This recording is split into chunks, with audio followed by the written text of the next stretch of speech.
নমস্কাৰ নমস্কাৰ আজি আপোনালোকৰ মাজলৈ লৈ আহিছো কবি সাহিত্যিক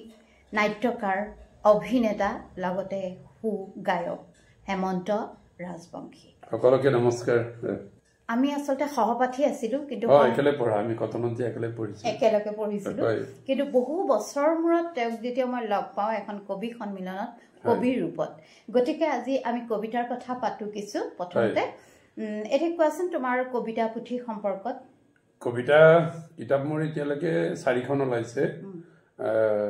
একদম জীৱনৰ প্ৰথম কবিতা কিতাপখন হৈছে মানে ক্ৰুশবিদ্ধ সময় আৰু তাৰ পিছত জীৱনৰ ৰূপালী ছাট মানৱতাবাদী অসমীয়া কবিতা এনেকা সম্পাদনা কৰাও ওলাইছে কিন্তু মই যদিও প্ৰকাশ ইমান কৰা নাই কিন্তু এতিয়ালৈকে মই প্ৰায় 26টা মান পাণ্ডুলিপি লিখিছো কবিতাৰ তুমি মই এনেকে লিখি যাওঁ অসমীয়া মই ইংৰাজীতে লিখো বঙালী মই অনুবাদ কৰো বাৰু বঙালী নিজে লিখিব নোৱাৰো কিন্তু বঙালীলৈকে মই অনুবাদ কৰি খুব কষ্ট হয় এনেকে মই আবৃত্তি কৰো তেনেকা কৰিছো আবৃত্তি আৰু তুমি এজন আবৃত্তিকাৰ বৰ সুন্দৰ আবৃত্তি কৰা হয় আবৃত্তি কৰো মই গান গাই ভাল পাওঁ গানৰ লগত সম্পৰ্ক আছে এংকৰো হয় হয়নে নহয় হয় কিন্তু তুমি ঠিকই কৈছা জীৱনৰ মই প্ৰথম কিন্তু আৰম্ভ কৰিছিলো এজন এংকৰ হিচাপে মই মানে ঘোষক আছিলো আৰু মই যেতিয়া ঘোষণা কৰো নহয় মোৰ এইটো মাত নাথাকে মাইক নহলেও হয় সেইটো মাইক নহয় এই শব্দ এই ভয়েসটো নাথাকে একদম গলা হৈ যায় একদম ওচৰতে লওঁ নহয় মাইকটো একদম গলা হৈ যায় আৰু মই তৎ মুহূৰ্ততে এই অনুষ্ঠানটো যে হৈ আছে কিহৰ অনুষ্ঠান হৈছে তৎ মুহূৰ্ততে মই এটা পেৰাগ্ৰাফ লিখি পেলাম অনুষ্ঠানটো চলি থাকতে লগে লগে অনুষ্ঠানটো যোৱাৰ পিছতে সেইখিনি ধুনীয়াকৈ উপস্থাপন কৰি দিওঁ মানুহবিলাকে ভাবে বা অনুষ্ঠানটো সম্পৰ্কত ইমান সুন্দৰভাৱে কৈছে মোৰ কোনো খোকোজা নালাগে একদম প্ৰথম কথাটো মই ক'বলৈ থাকি গৈছে মূলতঃ তুমি এজন শিক্ষক ইংৰাজী প্ৰথমতে মই শিক্ষক হয় তাৰপিছত মানে সামাজিক পৰিচয় হিচাপে মই এংকৰ আমাৰ অঞ্চলত জানে মই এজন মানে খুব পপুলাৰ টিউচন মাষ্টাৰ এই নকৰ কাম নাই নাটক কৰি ঘূৰি ফুৰিছিলো এটা সময়ত গোটেই অসমতে এৰিংগা নাটকৰ গ্ৰুপ কৰিছিলো গ্ৰুপ কৰি মানে ঘূৰি ফুৰিছিলো পাকিজা বেগমহঁত আমাৰ গ্ৰুপত কৰা আছিলে মোৰ ছাত্ৰী আছিল পাকিজা বেগম সুন্দৰ গীতো গোৱা তুমি মই আধুনিক গীত গাওঁ নিজে লিখো প্ৰায় 40টা মান গান মই ৰেকৰ্ডিং কৰিছো গানৰ যিবিলাক বিষয়বস্তু নহয় বিষয়বস্তুবিলাকো মই ভূপেন দাকে ফলো কৰো কাৰণ সামাজিক সচেতন গান স্বদেশ প্ৰেমৰ গান জীৱন বা সময়টোক ধৰি ৰাখিব পৰাৰ যিবোৰ গান সেইবিলাক গানৰ ওপৰত মই জোৰ দিওঁ এই পেনপেনীয়া সমাজত যি চলি থকা এনেকুৱা সস্তীয়া জনপ্ৰিয়তা অৰ্জন কৰা গানবিলাকৰ প্ৰতি মই গুৰুত্ব দিওঁ এনেকুৱা গান বহুত কৰিলো তাৰোপৰি তুমি এজন চাওতে নাগাৰা নামৰ আমাৰ পাঠক গুৱাহাটীত প্ৰায় মানুহে জানে মোক নাগাৰা নামৰ পাঠক বুলি মই নিজে নামো লিখিছো জানা নাই নামো মই নিজে লিখিছো নিজে সুৰ দিছো অসমৰ বহুকেইজন বিখ্যাত মানে পাঠকে মোৰ নাম গাইছে এতিয়াও গাই আছে আৰু মই নিজে নাম লিখি সুৰ সংযোজন কৰি নিজে গাই দিওঁ প্ৰায় 10টা মান নাম লিখিলো প্ৰায় 13খন মান মই ফুল ড্ৰামা লিখিছো আৰু 10খন মান একাংকিয়া নাটক লিখিছো মানে কবিতাৰ কাব্যগ্ৰন্থ প্ৰায় 26টা মান মই সংকলন মানে লিখি ৰেডি কৰিছো প্ৰকাশ কৰা নাই উপন্যাস আছে 5খন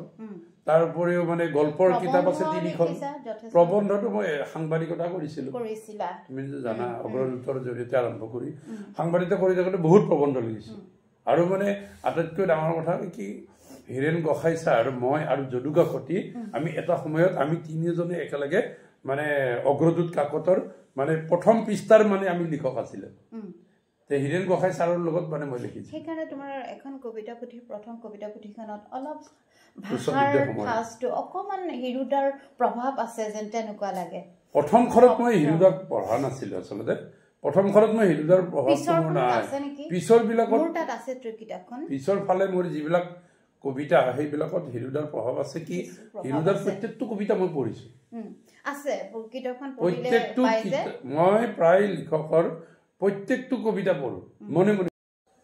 চাবলৈ গ'লে মানে হেমন্ত ৰাজবংশী মানুহজন লিঅ'নাৰ্ডো দা ভিঞ্চিৰ দৰে এফালে নহয় তেওঁ একে বহুমুখী প্ৰতিভাৰ এজন লোক গতিকে এতিয়া তুমি তোমাৰ যে সেই কবি সত্তাটো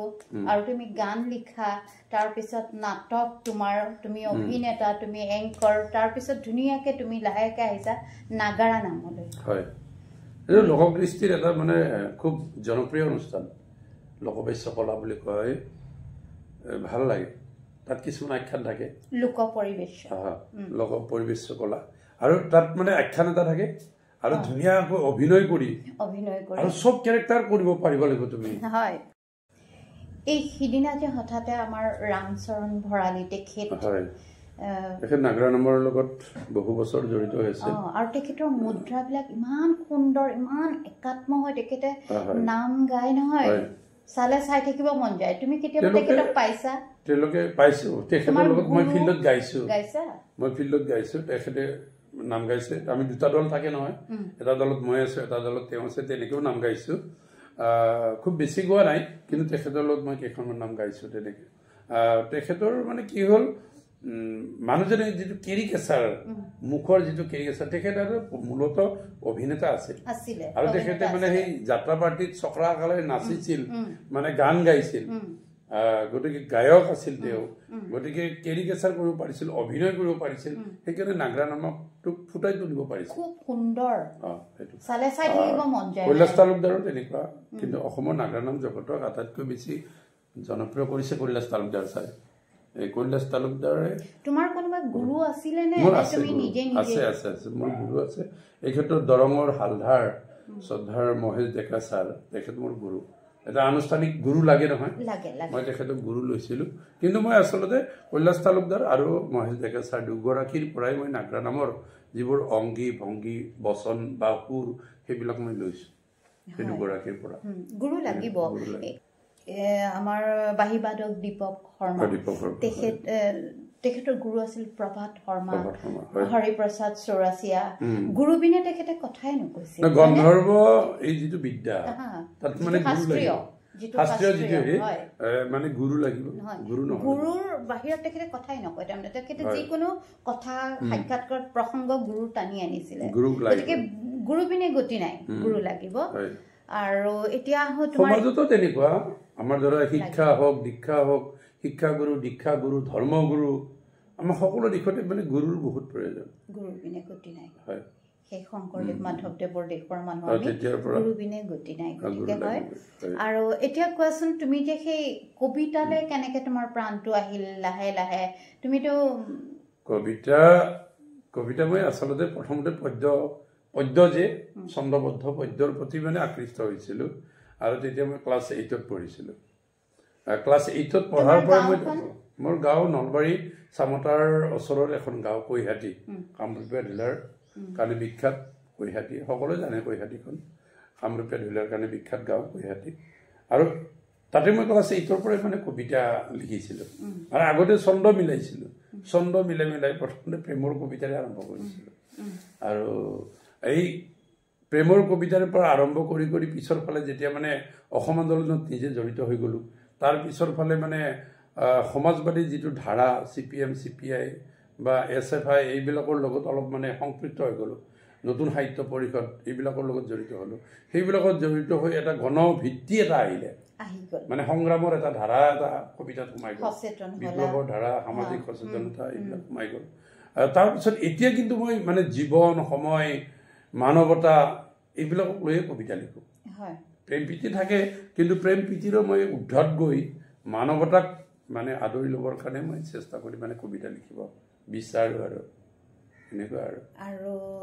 এই যে শিক্ষকতা কৰিছা তালে নাটক কৰিছা নাগাৰা নাম কৰিছা গোটেইখিনি তুমি কেনেকে মিলাইছা ইয়াৰ মাজত মই মানে যেতিয়া যিটো কাম কৰো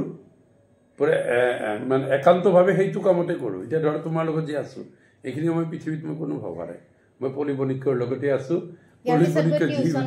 তাৰপিছত মই ক'ৰবাত টিউচনত যাম ক'ৰবাত নাগাৰা নামত যাম ক'ত যাওঁ নাই যোৱাকালি আকৌ গৈ বেণ্ড পাৰ্টিত গান গাই আছে এই নাৰেংগীৰ ফালে গৈ মানে মোৰ কোনো হেৰি নাই তাৰমানে য'ত যি পাওঁ তাকে কৰোঁ য'ত যেতিয়া যিটো বিষয়ত বহি দিয়া সেই বিষয়তে একাত্ম হোৱা আৰু মোৰ মানে যিটো মানে প্ৰতিভা আছে সেইটো প্ৰতিভাৰে মই কৰিবৰ কাৰণে চেষ্টা কৰোঁ কিন্তু মোক এইটোও নালাগে সস্তীয়া জনপ্ৰিয়তা নালাগে মানুহে মোক জানক বুলি মই নাভাবোঁ কিন্তু মই সদায় ৰাতিপুৱা 4টাৰ পৰা উঠি 6টা বজালৈ 2 ঘণ্টা মই কবিতাক দিওঁ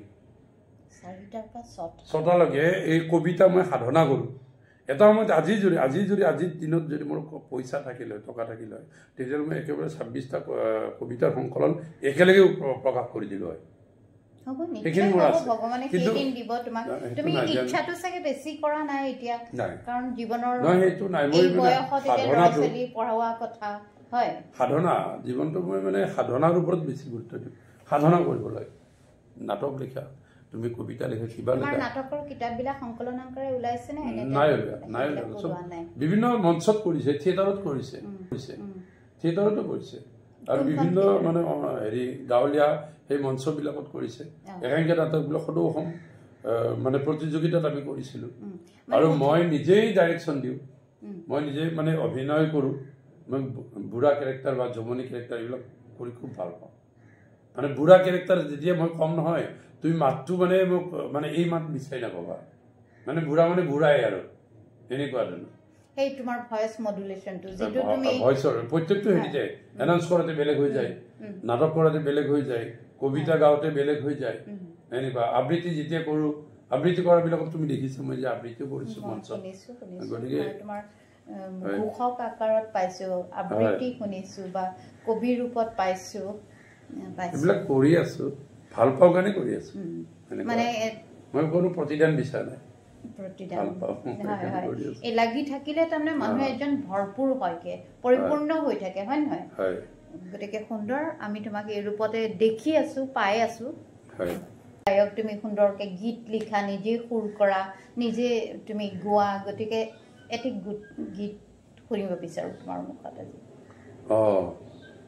মই নিজে লিখা নিজে সুৰ দিয়া গান এটা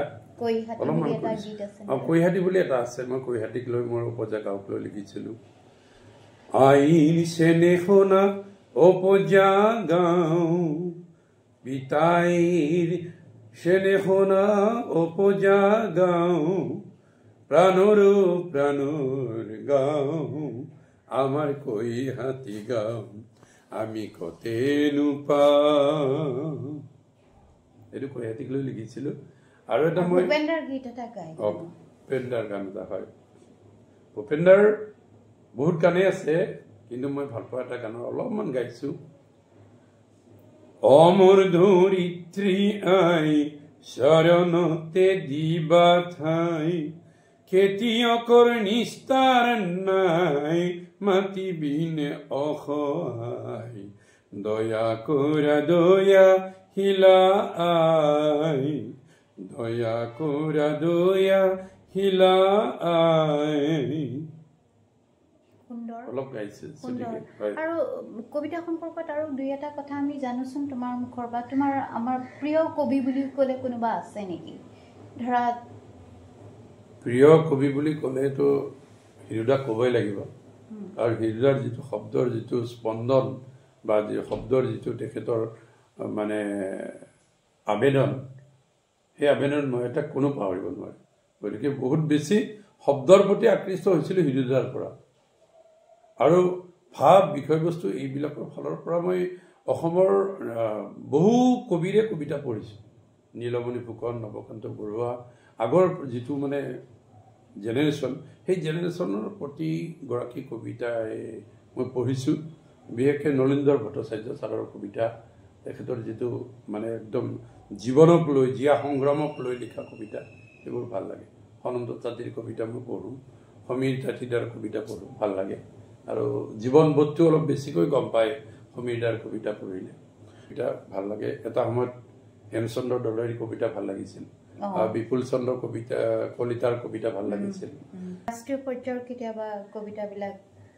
ৰাষ্ট্ৰীয় পৰ্যায়ৰ সেনেকৈ মই অনুবাদ কবিতাবিলাকহে পঢ়োঁ কিন্তু সিমান আৰু হেৰি নাই কিন্তু মই আটাইতকৈ ভালকৈ পঢ়াৰ ভিতৰত ৰবীন্দ্ৰনাথ